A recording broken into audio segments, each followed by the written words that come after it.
Hello दोस्तों, स्वागत हमारी एक वीडियो में। आज की वीडियो में गेम खेलगे और एक स्टोरी भी सुनेगे।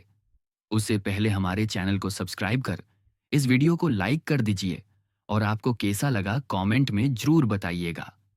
चलिए शुरू करते हैं। राजस्थान के एक छोटे शहर में एक पुराना सरकारी हॉस्टल था। उस हॉस्टल में रहने वाले बच्चे अक्सर एक कमरे के बारे में बात करते थे।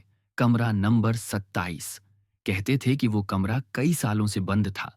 कोई भी छात्र उस कमरे में रहने की हिम्मत नहीं करता था। नया छात्र एक दिन हॉस्टल में नया छात्र आया, अर्जुन। अर्जुन पढ़ाई में बहुत तेज था और डर जैसी चीजों पर विश्वास नहीं करता था। जब वार्डन ने उसे कमरा दिया तो गलती से उसे कमरा नंबर 27 की चाबी दे दी। अर्जुन ने पूछा, सर, ये कमरा बंद क्यों रहता है? वार्डन थोड़ा घबरा गया और बोला, कुछ नहीं, बस पुराना कमरा है, इस्तेमाल नहीं होता। अर्जुन हंस पड़ा। मुझे डर नहीं लगता सर, मैं यहीं रहूंगा। पहली रात अर्जुन ने कमरे का दरवाजा खोला। कमरे में हल्की सी धूल थी, लेकिन बाकी सब ठीक था।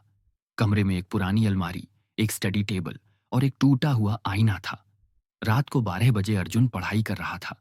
तभी उसे लगा जैसे कोई धीरे धीरे दरवाजा खटखटा रहा हो। ठक ठक ठक। अर्जुन ने दरवाजा खोला, लेकिन बाहर कोई नहीं था। वो सोचने लगा, शायद हवा होगी। अजीब आवाजें। रात के 2 बजे अचानक अलमारी के अंदर से आवाज आई, खोलो। अर्जुन डर गया, लेकिन उसने हिम्मत करके अलमारी खोली। अंदर कुछ भी नहीं था, सिर्फ एक पुरानी डायरी पड़ी थी। डायरी का रहस्य डायरी खोलते ही अर्जुन के हाथ कांपने लगे। उसमें लिखा था, मेरा नाम रोहित है, मैं इस कमरे में रहता था। मुझे लगता है कोई मुझे देखता रहता है। अगर ये डायरी किसी को मिले तो इस कमरे में मत रहना। अर्जुन को लगा ये किसी का मजाक होगा। आईने में परछाई अर्जुन ने जैसे ही सिर उठाया, उसने देखा कि टूटे आईने में उसके पीछे कोई खड़ा था। वो तुरंत पीछे मुड़ा, लेकिन वहां कोई नहीं था। अब अर्जुन को थोड़ा डर लगने लगा। अचानक बिजली चली गई। पूरा कमरा अंधेरे में डूब गया।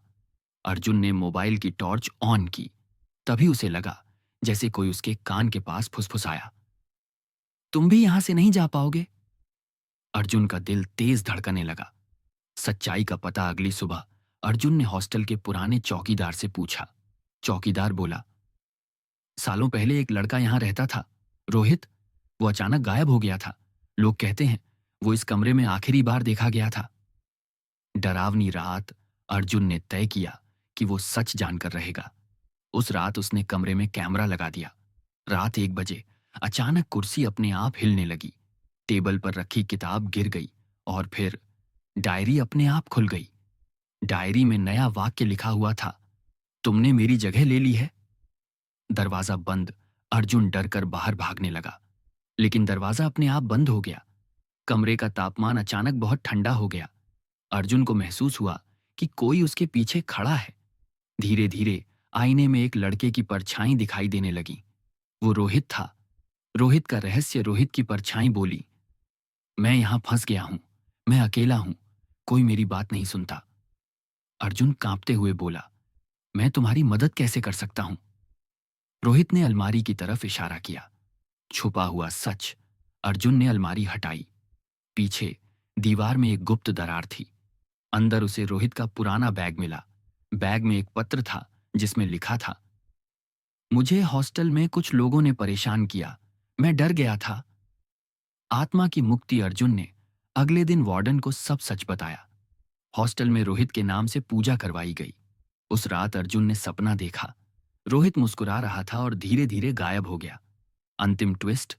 अर्जुन ने सोचा सब खत्म हो गया, लेकिन जब उसने डायरी खोली तो उसमें आखिरी लाइन लिखी थी, धन्यवाद, लेकिन इस हॉस्टल में अभी भी कोई और है। और उसी समय हॉस्टल के दूसरे कमरे से किसी के रोने की आवाज आने लगी। समाप्त। अगर तुम चाहो तो मैं इस कहानी का पार्ट 2 भी अगली वीडियो में ला सकता हूं। स्टोरी आपको कैसी लगी कमेंट जरूर करें। इस वीडियो को लाइक एंड सब्सक्राइब जरूर करें। Thanks for watching.